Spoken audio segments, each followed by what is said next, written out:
All right, we're here today with John Higgs. How you doing? Very well. Good to talk to you, Aug. You too, man. I love the book. I got to congratulate you first off. Ah, It's great. that's very kind, and I appreciate it massively. I Blake's ideas are not easy to understand, and you've presented them really clearly and concisely, and it really helped me grasp them a whole lot better, which is wonderful.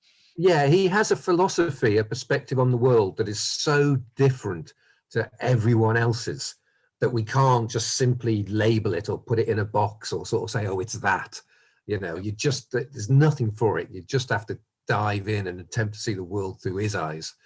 But it's such a rewarding thing to do, I think. Yeah, and I definitely felt I was gaining wisdom by reading your explanation of it. Like, it's a lot clearer to me now. I was wondering, did you feel that way at any point while writing it when things like suddenly became a whole lot clearer for you? Oh yeah, definitely. It was it was I mean, it was a weird year, obviously, 'cause it was written during the lockdown and the pandemic year. So there was very little in the way of, other distractions going on. Yeah.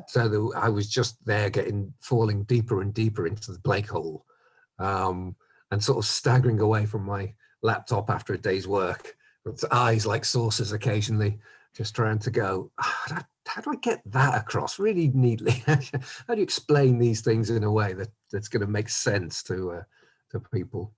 Hmm. Do you have a preferred time of working when you write?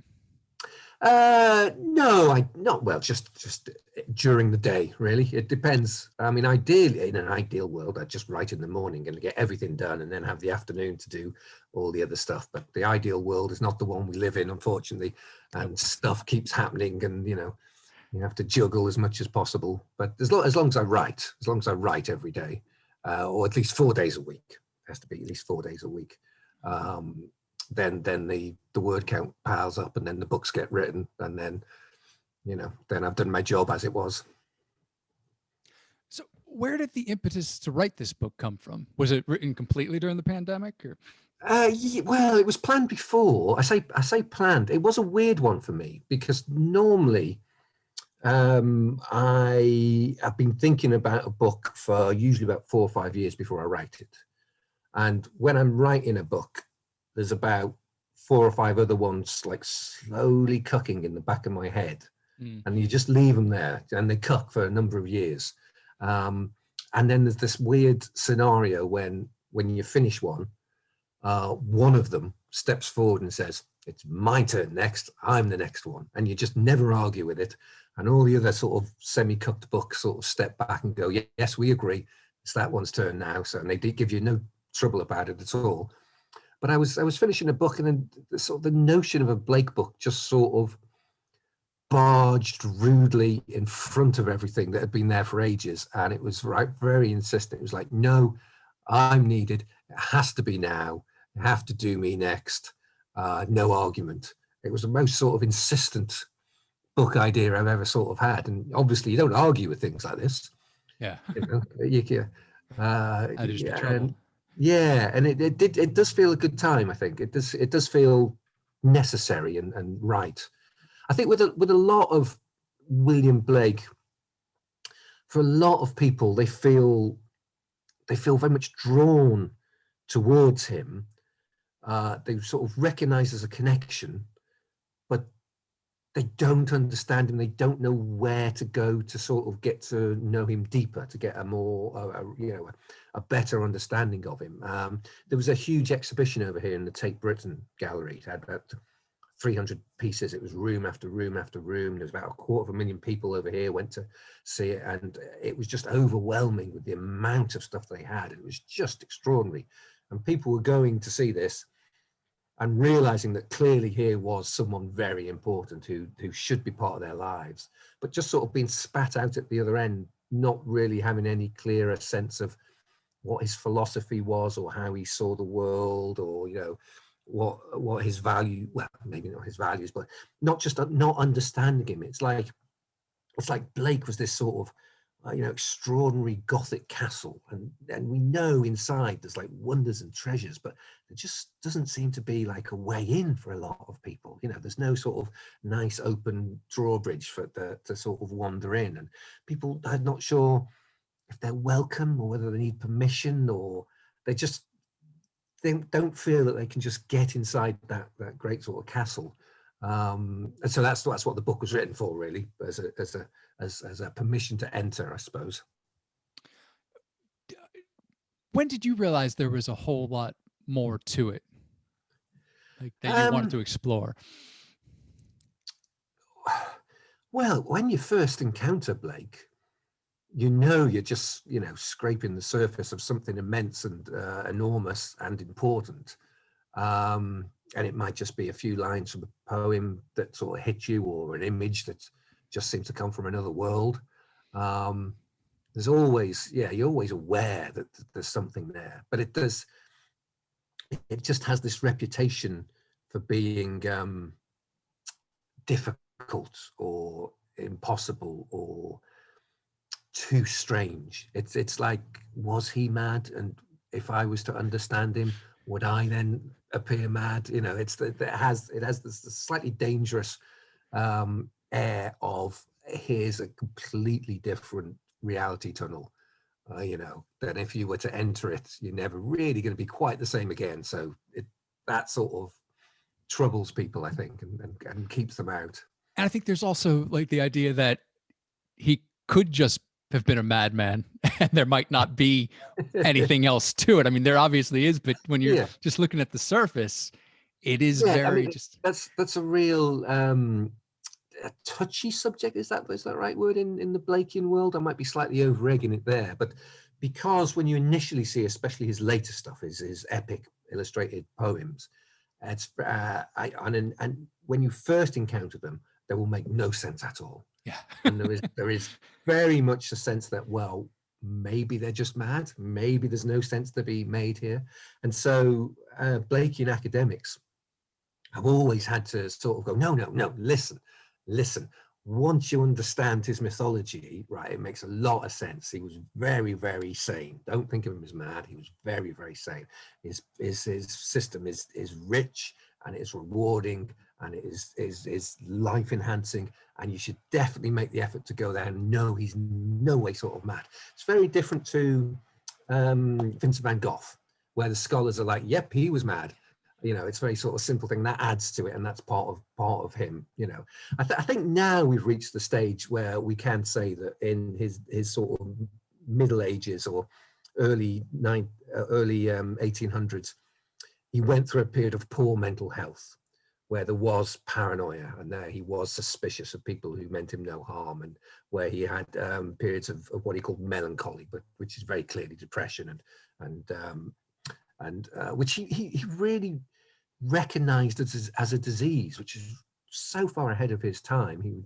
He would write in letters that he'd entered a pit of melancholy for which there was no real reason, which God keep for you and all good men from this disease. Words like that he would put it. His understanding of the mind was centuries ahead of his contemporaries, certainly. But yes, so even though he did have a period of poor mental health, as I say, that's very different from his system having no meaning or being of no worth or anything like that. And also, you talked about the periods of melancholy. There are also like his ego-driven stuff, which in his philosophy he talks about. Urizen, is that how you pronounce it? Oh, Urizen, yeah. Urizen. Well, we don't know. No one knows how to pronounce the names of these characters because he just made them up and wrote them down. So you can't get it wrong. Good. Call it whatever you like. Well, him sort of like blocking out the spiritual light with his own system that he believes is all.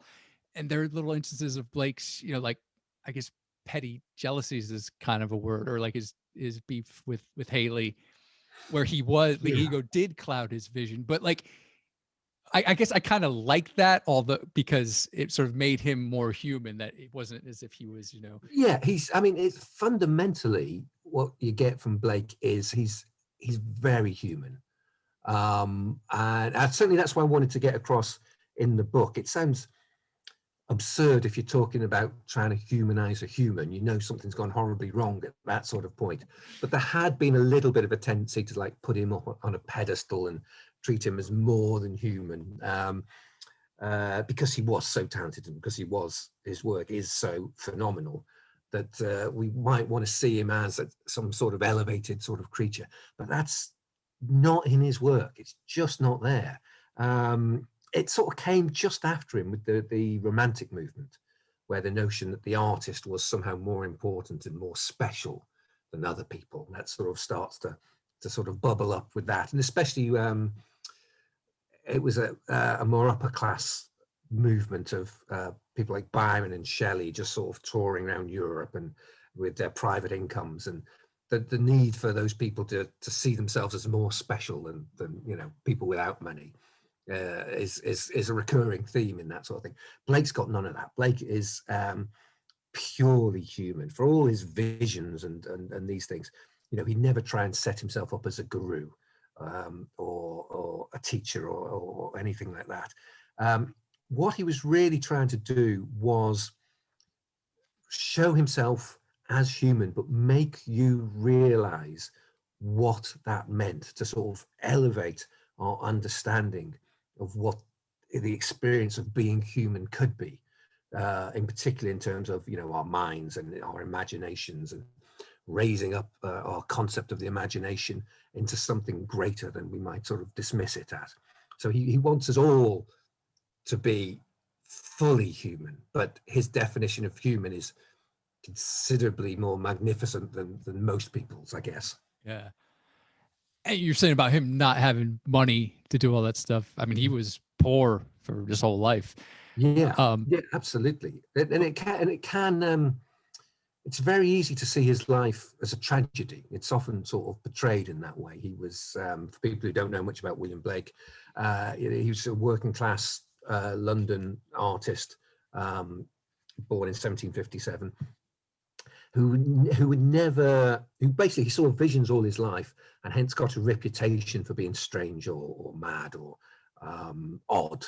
And his career never really took off like his peers did from the Royal Academy of Arts that he attended to. He had one exhibition in his life which was like above his brother's shop, and they sold nothing. And they got one review that referred to him as an unfortunate lunatic. And he died and penniless and was given a pauper's burial in Bunhill's Fields. And when you put his story in those sort of terms, it's very easy to sort of see it as a tragedy, but it's so not. It really isn't. There's a story I always love about a little girl who met him when she was about 6, and she met Blake towards the end of his life. And he said to her, "I hope one day you'll be as happy as I am." And she sort of looked up at this sort of disheveled, penniless old man, and she just couldn't get her head around what he just said. It was just so wrong. It was just so strange and wrong. And it wasn't until she was about 80, at the other end of the 19th century, when she got to about 18, she finally understood what he'd said to her. She finally understood that man was, you know, living in paradise, for want of a better term, was living in a more golden world and having a richer life and he was rich in sort of every possible way you can be rich, except financially. You know. And one thing that really struck me was just his dedication to his own belief. Yeah. Like the fact that he had to do the engravings to letter them, to do mirror writing, just how much work, like, let alone like the fact that he's putting all this writing that most everyone at the time could not understand, that he's putting that out in the first place. The lengths he went to get it out were also extraordinary. It was like a compulsion almost. It was like a compulsion to create, and he had a need to create. In fact, he reminds me a lot of Prince. I wrote a thing for there's a magazine called The Quietus, an online magazine, comparing Blake and Prince. It's for many reasons. I could list many different connections between them, but that sort of need to sort of work, which Prince did. He would have an engineer on standby 24 hours a day at Paisley Park, and at any point he would just go in overnight and write a song and make it and finish it and then just put it in the vault, and the next day write another one, make it and finish it, put it in the vault, and no one ever heard them. There was the audience was just Prince and the spirits. That's the only people who heard these things. It was making them that mattered. It was the act of creation that mattered, not the adulation of an audience or anything like that. It was like they couldn't help themselves. It was almost like they were addicts. They just had to keep working and creating. Has that piece been published? Yes, it has. Yeah, I missed that. I'll have to check that out. I can send you a link. Yeah, I was quite pleased with it, because it's like Blake saw visions all his life, and very famously saw a tree in Peckham Rye, south of London, where every branch and every bough was spangled with angels when he was about 8 years old. And Prince also talked about angels curing him of epilepsy as a child, and there's connections in the way that like sexuality and religion were pretty interchangeable for both of them. They were very firmly linked. It was a spiritual attitude, very different to most churches. Yeah. The musician aspect is interesting, because I read Blake at school, read Songs of Innocence and Experience, which were, comprehensible. But then like when I looked at the later stuff, it was like, well, this is going to be a lot to go into. Yeah. It's going to be work, and not that it wouldn't be rewarding, but there's so many things to drive your attention to. But it was hearing musicians talk about him, like Julian Cope and Jah Wobble, that it hit me. There's more here that is worth investigating. Definitely. I mean, the 1960s counterculture did a lot of good for Blake's reputation, mainly because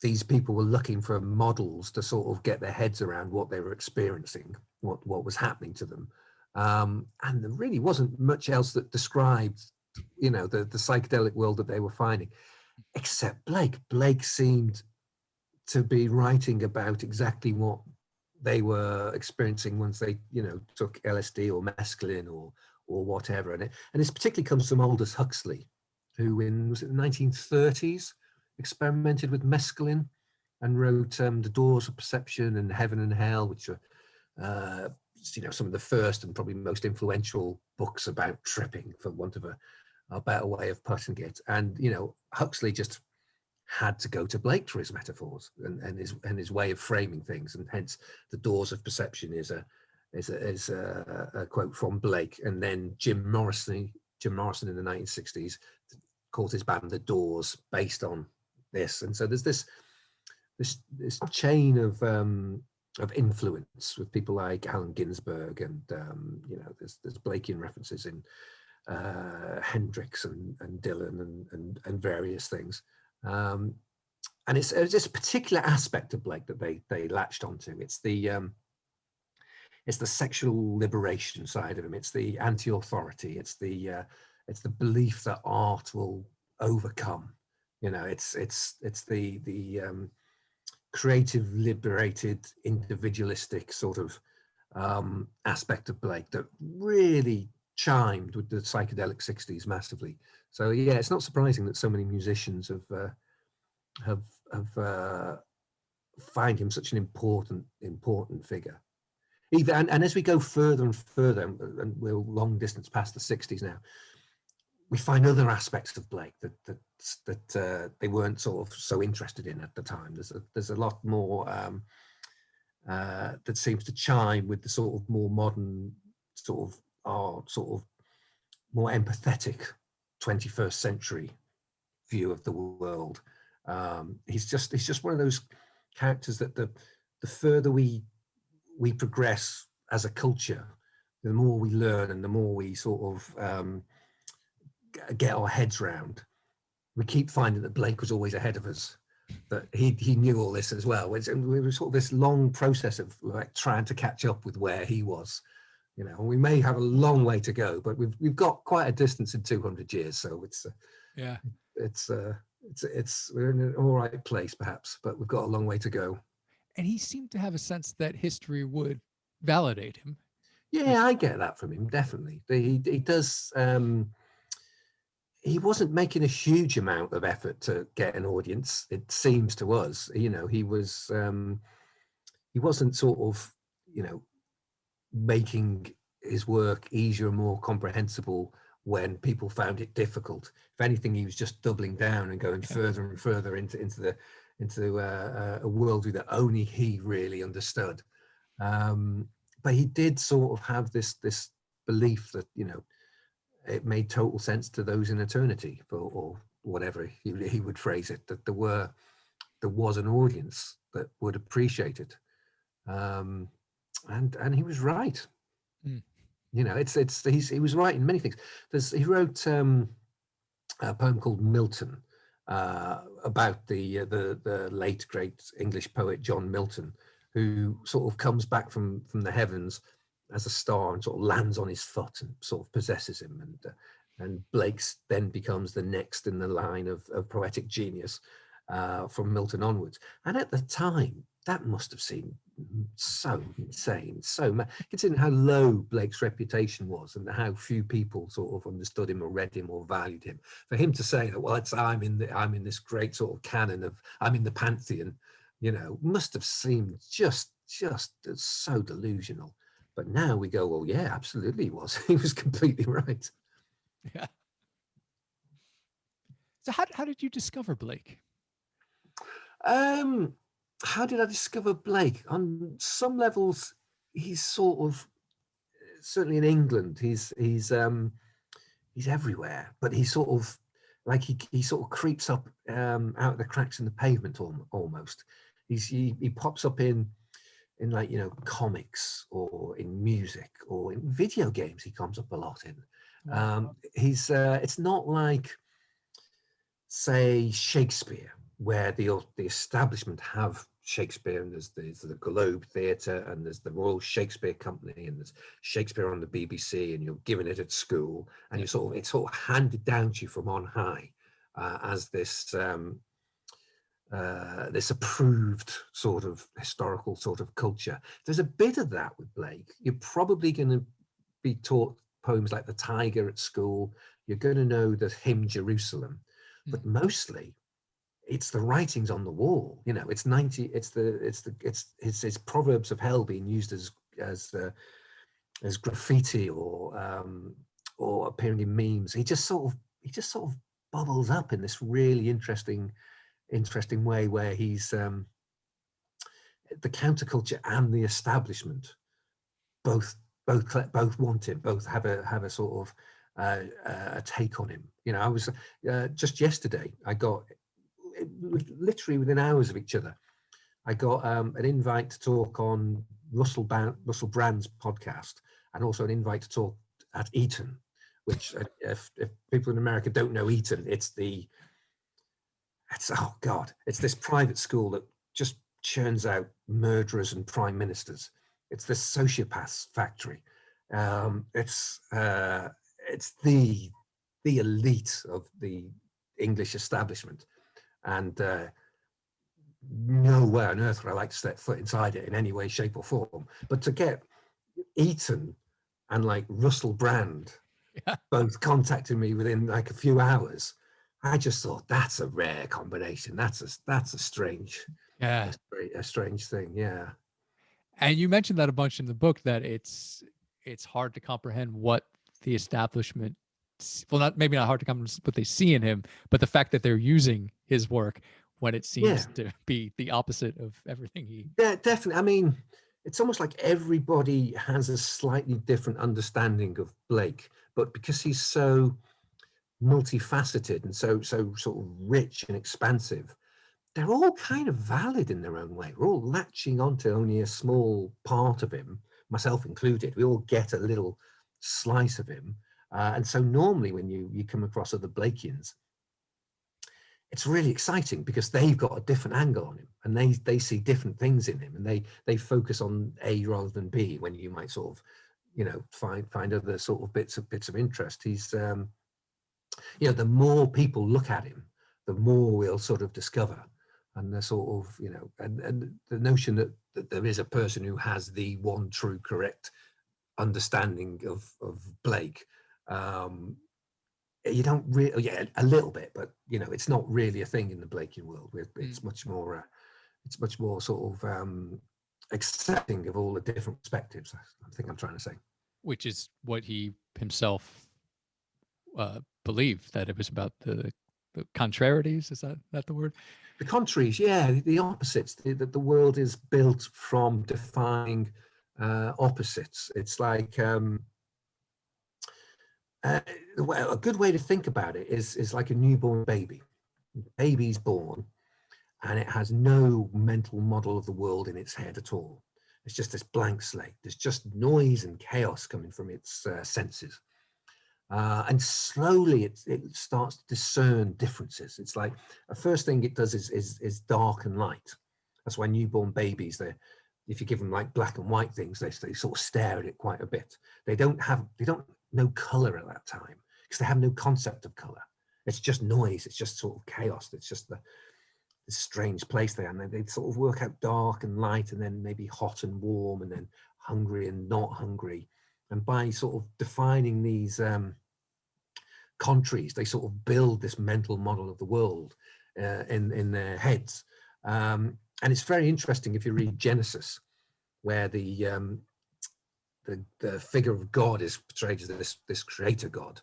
But really, he's doing exactly the same thing. He's in this strange, shapeless void, and he's basically going, well, you know, that's day and that's night. That's land and that's sea, you know, that's sea and that's sky. He's just defining everything as contraries, and he's not creating anything at all. He's just labeling things. He's just categorizing. He's just creating this mental model to understand what's outside him. But he makes the mistake of believing that he's created the world, which is this character Urizen you just talked about, that sort of rational side of our mind that sort of creates this sort of mental model. Yeah, that's a real core part of Blake's understanding. And because he sort of covers, because he always, you know, he won't just write about angels, because if you don't have angels without demons, then it's meaningless, as he sort of sees it. You sort of need both. His stuff is so all-encompassing. It's why whatever you look for in there, you'll find, because everything is part of it, I think. Yeah. What I like about your baby example is that there's no original sin in that. It just is. Yes. And then things come. Absolutely. No, the error is to believe in your own bullshit. Is to believe in your own models and think that your models are the thing, you know, not realize that the map is not the territory and the menu is not the meal. It's these ideas that I've written about a lot in terms of Timothy Leary and Robert Anton Wilson and Discordianism and stuff like that. You find them all there just in Blake. He knew all that sort of stuff. He was totally on it, you know, hundreds of years before. Did Robert Anton Wilson mention Blake at all? I can't recall. Not often, no. I mean, there was his Historical Illuminatus trilogy, the novels that he did. There's a moment where his main character goes to London when Blake was around, and he doesn't meet Blake, and I was just gutted. I thought that's a real shame that he never ever did that. He mentions him occasionally, but he doesn't go deeply into him. I think if he did go deeply into him, he'd be quite surprised at just, you know, how much it crosses over with his own philosophy. Yeah. Yeah. You mentioned that when you explore Blake's mind, you find that he has thought about what you were preoccupied by, which you just said. Yeah. Have you found examples of that with your own life when like it happened? Sure. Yeah. Hence that book. Really. That's what I'm preoccupied with, and then I look at Blake, and that was the result. It's Fair enough. it's yeah. I mean, he's very clear that, as he puts it, as a man is, so he sees. You know, Yeah. as he wrote, a tree that could bring others to tears of beauty is for others just a green thing that stands in the way. You know, it's the world as you experience it is as much a reflection of you, as much a self-portrait as it is an objective reality out there. It's the two are, it's impossible to sort of separate the two.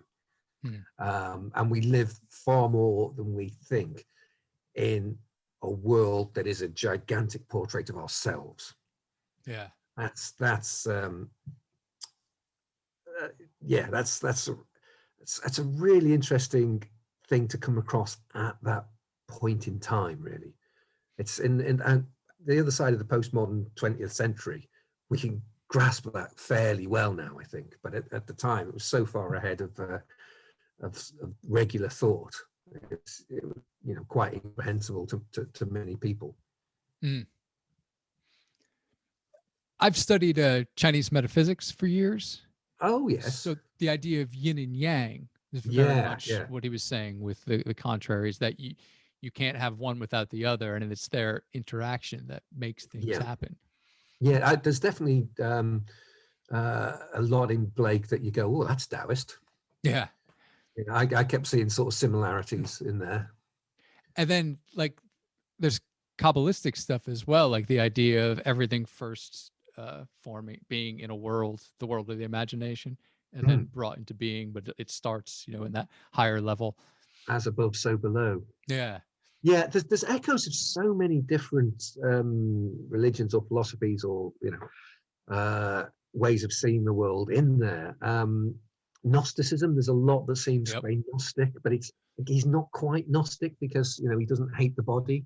He sees the body as part of the soul, which is, very different to Gnostics who would be, whipping themselves because they thought that the flesh was the prison of the soul and all this sort of stuff.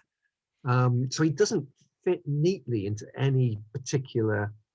There's a lot of Vedic thought. It's a sign of such an original mind that he could see the world in a way that's almost impossible for the rest of us to categorize. That there hasn't been anyone who had that particular perspective before, which is why I think there's so much truth in there. Why it seems there's so little that is just what you're told. There's very little that he didn't go to school as a child. His worldview, his philosophy was not not something he learned by rote, to put it that way. It was just this. It was just what he experienced, and thankfully for us, because he was such an extraordinary poet and such an extraordinary painter, we're able to sort of experience that in a way that we can't with many other thinkers. Speaking of his paintings, I know you're also an Iron Maiden fan. Yes. And Bruce Dickinson.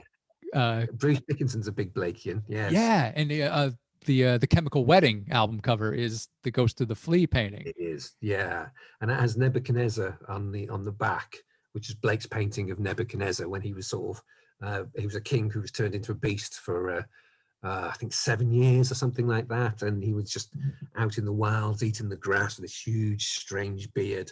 And it's a painting that Bruce Dickinson particularly identifies with, because I think he was crawling out of a hotel room at some ungodly hour and saw himself in the mirror and just realized he looked exactly like Nebuchadnezzar, just this beast of a man.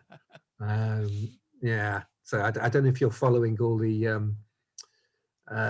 hints that are about the forthcoming Iron Maiden album, but there's your eyes shot open. No, you're not following all this. Well, I don't. It was this funniest thing, because over here in the UK, Bruce Dickinson gave an interview to, I think, Sky News about a theatre tour, a spoken word tour he's doing. And they asked him about his opinion on Brexit, because he'd been in favour of Brexit.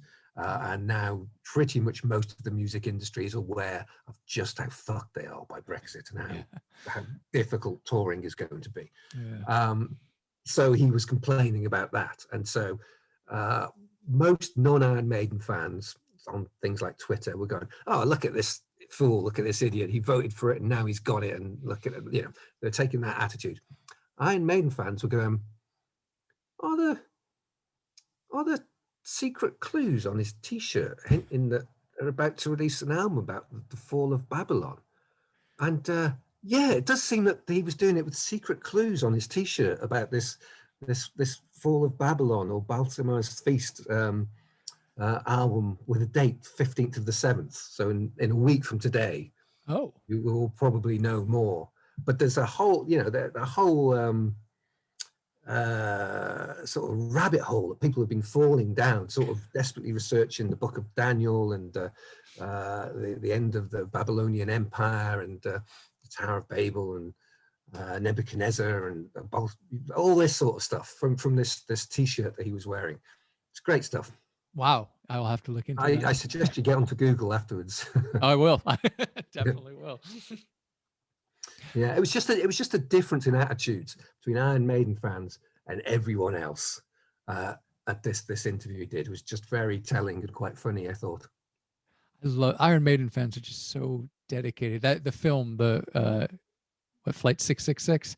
Oh yeah. Have you seen that? I have, yes. I love the passion the South American fans felt when they went and played, just how much it meant to them was really heartwarming. Absolutely. And the fact that they would go to these places that huge touring bands don't normally go to, and they can only do it because they've got their own 747, which Bruce Dickinson then flies over the Andes, or, you know, flies to parts of India that don't normally get you know, the full set and the full sort of show, just all around the world. Yeah, it's quite a thing. Yeah. About the Ghost of a Flea, I really liked what you had to write about that in the book, that it sort of showed Blake's vision, like just that he was seeing that everything he painted that he saw in vision, as he put it, he saw in his mind's eye. Yes, because there's that great sketch where he was doing a drawing for someone of this thing, and then it moved, so he couldn't finish it, so he had to do it again with his mouth in a different position. You know, it wasn't something he was making up in his mind. You know, he was just like frustrated with it for not sort of keeping, you know, a good stance for a while, and he had to then start again and do another sort of drawing because the damn thing was being stuck for this horrendous, horrible little scaly figure, you know. Speaking of the quietest as we had before and Iron Maiden, you have talked about Eddie, right, with John and Luke before. Yes. Oh, well, that ties in neatly, doesn't it? Yes, I have talked about Eddie for their subscribers podcast, Eddie the Head, which is basically the spirit of the band as I see it. And it's this sort of prepubescent, scrappy little kid who just wants to play and be everything, and like be a soldier and be an airline pilot and be a a mummy or be a space cyborg, or, you know, it's quite postmodern, but it's unfettered. It's just sort of it's fascinating, because at the end of a concert, as you'll know, this giant Eddie sort of rises up, and it's at the end of the stage, at a set point in a set song at the end of the thing, and it's just such an extraordinary experience when it sort of happens. It's like you get quite a lot of occult people trying to sort of summon a spirit, blah, blah, blah. It never really works, except at Iron Maiden concert. And this thing, when it rises up at the back of the stage, it sort of rises up inside you at the same time, and you become possessed by the spirit of Eddie, who is the music of the band. This really sort of theatrical, sort of mythological sort of thing, as a really sort of yappy young boy. It's great. Yeah, it's great. I'm all for it. I forget if this was a young Southpaw star or not, but I once said that that would be a great way for Thomas Pynchon to make an appearance, like how he's famously a recluse, and in the Simpsons episode he appears with a bag on his head. It'd be great if just on one Iron Maiden date Thomas Pynchon came out as the Eddie and no one knew it was him. Yeah, well, maybe he has. Maybe We don't know. A few times we just don't know. One thing I really like about your work is that it's immensely positive, even when the future sometimes seems bleak, like your history of the 20th century. Yeah. Have you always been that way? It's I'm very aware that when you put something out into the culture, when you release a book or you put something out there, that it has implications. It's happened because of it.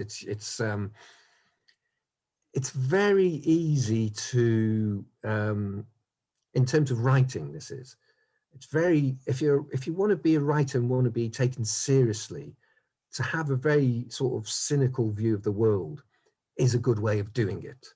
You can make a good living if you take the view that like people are terrible and we're all fucked. Yeah. You take that view, there'll be chin scratching and people going, oh yes, that's very serious. If you use all your wit and intelligence to come up with brand new perspectives on why everything's doomed and we're all stuffed, that people haven't thought of before, that's a good way to sort of make a living. But it's not. What you're putting out there is just, why are you doing that, for God's sake? It's just I don't know. There's such a dead end in that particular worldview that you just end up, I don't know, just in a very cynical, isolated, terrible place, which is why I'm drawn to people like Blake, who just saying the absolute opposite. With Blake, it's very much a case of, how do I describe this quickly without going into the whole whole philosophy of William Blake? With Blake, the spiritual or the immaterial world is interior, right? This is the opposite to how we're taught. It's the opposite to most of Western philosophy, which says that heaven and hell and demons and angels and all those things are out there somewhere. That hell or heaven, you can't go there now, but they're a way away. They're beyond, they're exterior. For Blake, it's the opposite.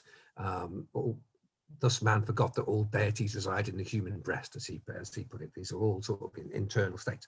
And it's very interesting that sort of fairly secular 21st century, how sort of useful this notion is, this idea, because we may not believe in hell, as in hell is a real physical place that's some distance away that you may be sent to. Very, very few people believe that. But we've probably all met someone who at some point in their life has been living in hell. And we probably all recognize to deny that would be wrong, that their internal experience is a valid thing that we can't deny, that it's their life, basically. And once you accept that, then the notion of someone like living in heaven or living in paradise, as Blake claimed to be, that starts to make a little bit more sense than it did before. And a lot of his work, particularly the poem Jerusalem, which is about turning this dirty, violent, unequal city of London, into this sort of golden shining, heavenly, celestial sort of place. He recognized it's very much an internal change. It's a change within us. It's what we were talking earlier about, how the external world is a reflection of our inside, our internal one. With Blake, it's I'm not explaining this. I'm not answering this question at all well. But with Blake, the option of transforming the world for the better, so that it's a world worth living in, so that it's a life worth living. is always present. It's always there. It's always there. And the notion that you would want to do other, that you would just sit and write snarky sort of online columns about why such and such a politician is a terrible politician, or people know all that sort of stuff. People don't need to have their heads shoved in the awful nature of things. And with Blake, it's great because he never shies away from the horrors of the world. As we were talking earlier about how he includes everything. He writes a lot about child chimney sweeps, or inequality, or injustice, or suffering, and all those things. He sees all those things. He's not putting his head in the sand and pretending that everything's nice and everything's lovely. That's not him at all. That's all very sort of real and valid. How the world is and how you are yourself are two sort of separate things. And there's one you can work on, and one that you can help to improve, and that doesn't clash or contradict with the need to help others or do something positive. I'm just rambling now, Aug. I'm sorry. No, I'm totally with you. No sense at all, I'm sure. I mean, it's a Christian line that doesn't, most Christians I know don't really talk about it. The kingdom of heaven is within. Definitely. I mean, Blake very much saw himself as a Christian. And Jesus was very important to Blake. It's just his definition of Jesus was probably not shared by many other practicing Christians then or now. He saw Jesus was the imagination. The imagination was this divine force that brought the things that were new into the world, and that was our salvation. But yes, it is. It's in the Gospel of Luke. The kingdom of heaven is within. It's very, very. It's clearly there. But that really isn't how the church teaches. How the world works. The kingdom of heaven is, you ain't getting there now, mate. And it's maybe after you die, but it's some distance away. And that idea is. It comes from Plato. Well, before that, the Pythagoreans.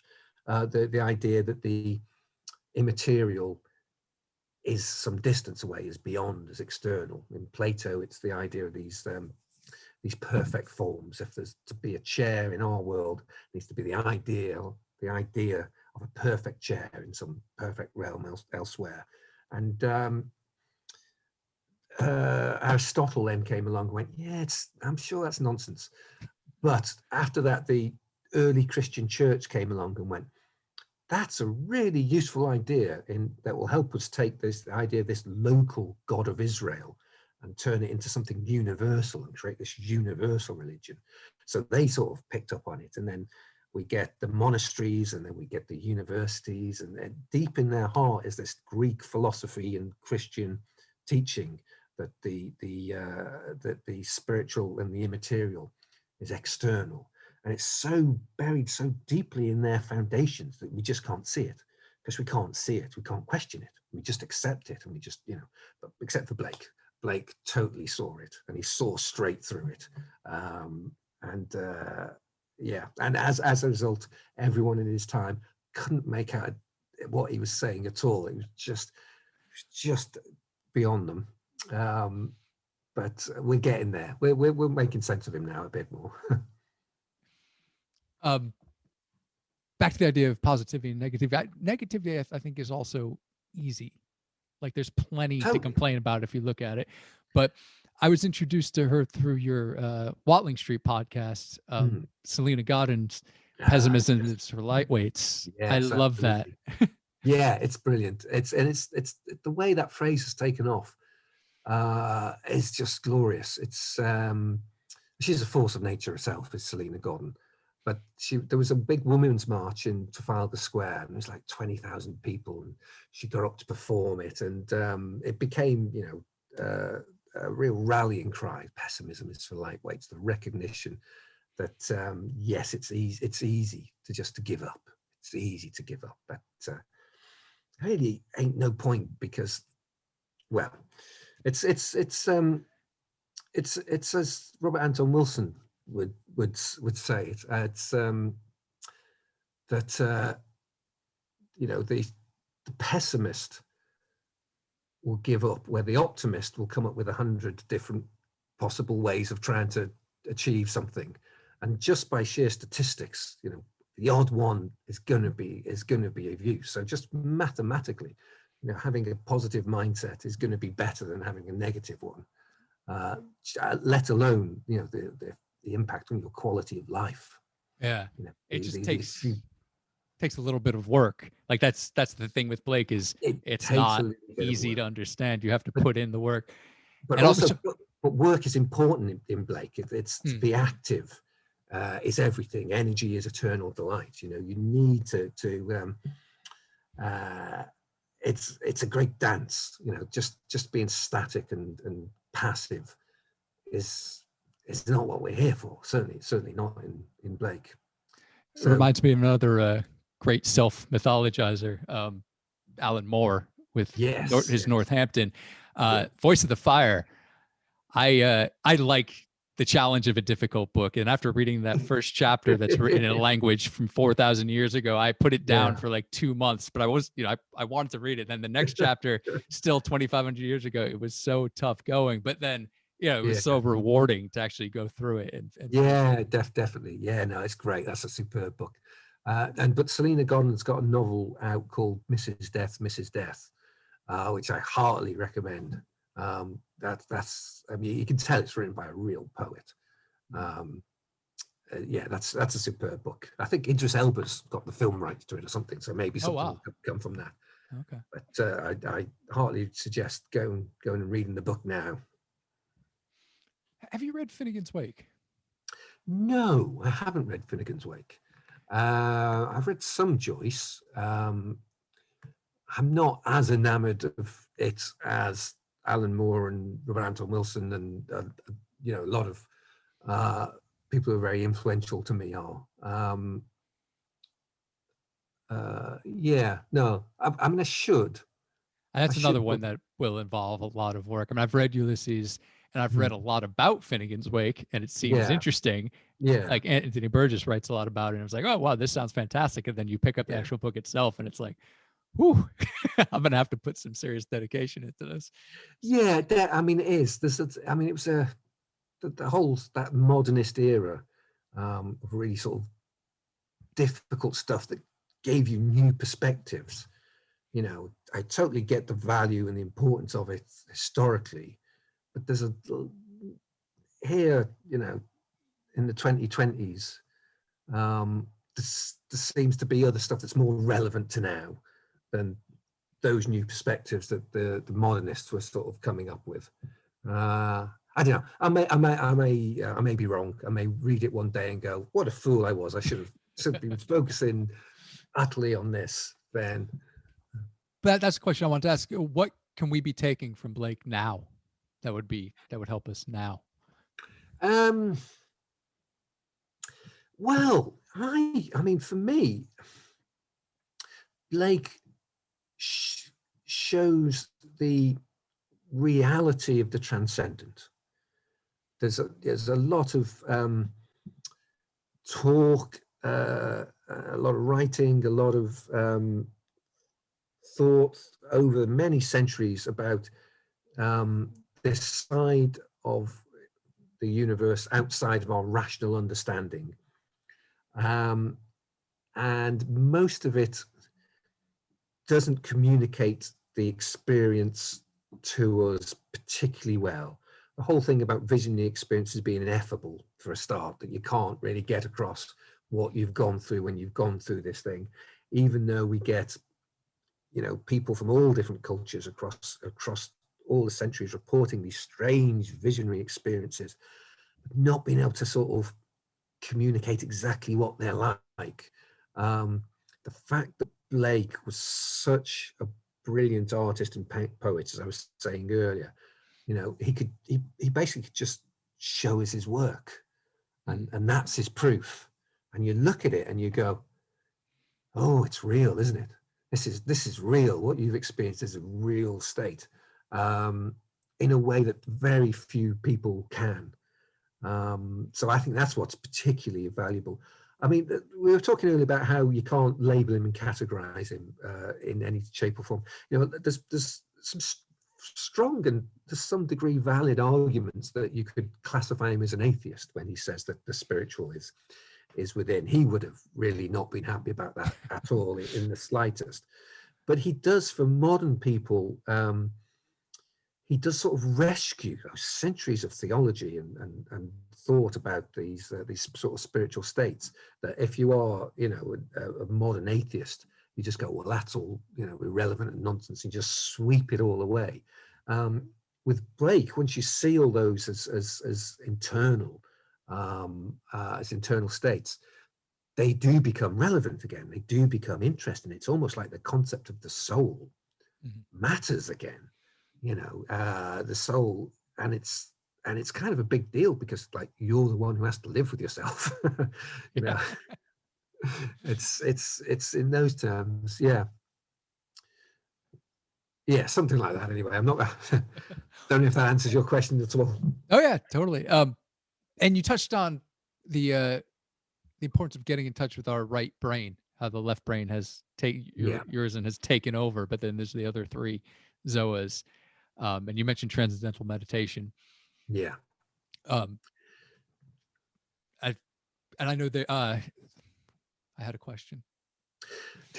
Yeah, no, it's ultimately if you read a work of Blake's called The Four Zoas, the ultimate aim of Blake is to sort of get the mind back in balance, at which point you're sort of open to stuff beyond your sort of rational mind, while still keeping your rational mind where it's useful, but sort of knowing the limitations of it. It has this model of the world that's sort of finite and limited, and it's recognizing that. It's recognizing that your mental model world is finite and limited, and there's something beyond it. Which, you know, if you do things like Transcendental Meditation, will make total sense quite very, very, very, very quickly. And in the 60s, a lot of Blake was presented as this great struggle between yours and the rational, which was bad, which was like this patriarchal, controlling sort of figure, and a character called Loss, which was the spirit of creativity, which was good, and creativity was going to sort of overcome rationality and things like that. But when you go into it now and you read things like the book of like the Four Zoas, which wasn't readily available at the time, you realize it's not that at all. It is about the mind falling into balance and having the rational side of your mind sitting comfortably with the emotional part of you, with the creative part of you, with the physical part of you, and that sort of that internal nagging battle, that's sort of your sense of self with its future that you're worried about, and your guilt about the past, it sort of becomes balanced by what it means to be human in the here and now, and things like that. That's all incredibly useful. I think that's all incredibly useful. Yeah, I'm definitely intrigued by the Four Zoas. I haven't read it. Wasn't really aware of what it was about, but yeah, totally. It's good. It has a reputation as being its hardest. Is most challenging. I don't think it is. I compared to something like Jerusalem, I think it's all right. I suggest giving it a go. Yeah, will do. So what else you got going on? There's always 4 or 5 books in the back of your brain. yeah. Well, I'm 70,000 words through the next one. Wow. I'm not announcing what it is at this point. Not until October the 5th. Then I'll sort of announce it. Working on it. I mean, it's this the Blake book is the reaction to it's been far more than I was expecting. It's been fantastic from what I've been seeing online. It's great. People are just getting good. So it's kept me busier than I would expect, sort of trying to sort of promote these things, because you can't go out, there's no literary festivals on at the moment. So I'm not sort of going out sort of doing talks, except occasionally and rarely. There's a lot of, Zoom stuff and interviews and online things and videos and all that sort of stuff has been taking my time. But hopefully I can get back into just writing again quite soon. That would be a lovely thing. She did a big thing. Was it the British Library? Yeah, I can't believe how. I mean, it's like Neil Gaiman did a bit for it, and I don't know if you know Kay Tempest, who's just extraordinary poet. She's the president of the Blake Society. She came along and she did a reading for us, and Selena, who you mentioned, she was our voice of Blake, and they had Blake's notebooks there. We got to see Blake's actual sort of notebooks, and I was interviewed by the comedian Robin Ince, and it was at the British Library, and it was like, what's going on? This doesn't normally happen to me. This is not how I normally sort of try and get people to pay attention to a book. It's because of Blake is special to so many people that they would come along and do all these things. And that was amazing. It's online on YouTube. Oh, cool. If you want to see me dressed smartly in a suit, trying to pass myself off as a professional. You had that great quote from Terry Gilliam on the book too. Yeah, that was lovely. That was really nice. Yeah, I was see he was a big fan of my KLF book. Oh, nice. We knew, which is quite a joy to think of, Terry Gilliam sort of reading the KLF book. So I'm delighted. Yeah, it was really kind of him to give us that. He was just the perfect thing because, Terry, he's a visionary genius, and we all know it, but he's not frightening. You're not scared. You're not off-put. He's not off-putting. He's lovely. There's part of him that's lovely. He made Time Bandits, for God's sake. So that was exactly what we wanted for the cover, and then when he did it, it was just brilliant. Awesome. Yeah. Great. Well, do you have anything else you want to add? Oh God, no. No, I think I blabbed away enough about Blake for one day. Sign up to your newsletter. It's always a very interesting read. It's all that sort of stuff. Yeah, actually, sign up to a newsletter is a very good move. I'm sort of just about to get off Facebook. I must cancel my Facebook account. It's not a thing I like, Facebook. So I'm going to shut all that down. But I am reachable via my website and johnhiggs.com, and the newsletter there is the best way to know what I'm getting up to. I think, Twitter? Yeah, I'm on Twitter. I think there's a version of the Blake book coming out in America and Canada next summer. Oh, cool. I haven't actually signed the thing yet, but that's that seems to be going through okay. So it's not out here yet? It's actually, you can get it. You can get the British version, but because of the way these things work, you probably can't get the audiobook version. No, so I get a lot of messages from people over there going, "Why can't I get the audiobook version?" And I can only say, you could emigrate. But we seem to have a publisher for the book now, so hopefully the audiobook version will come as well. Excellent. Crossed. Great. Well, thanks very much for coming on the show, John. It's great to talk to you again. Hey, it was really nice to talk to you, Aug.